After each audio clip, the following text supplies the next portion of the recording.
Hi, in front of me is VIVAX Fly 6 and today I would like to show you how you can download and apply iOS Launcher on this device. Firstly, go into Play Store. Now you need to type iOS Launcher and download this app from this developer.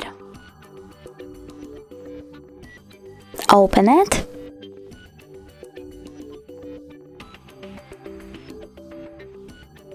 Tap Allow and click Home button.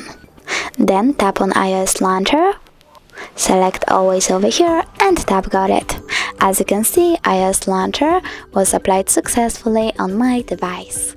Thanks so much for watching. If you enjoyed this video, smash that like button, comment and don't forget to subscribe.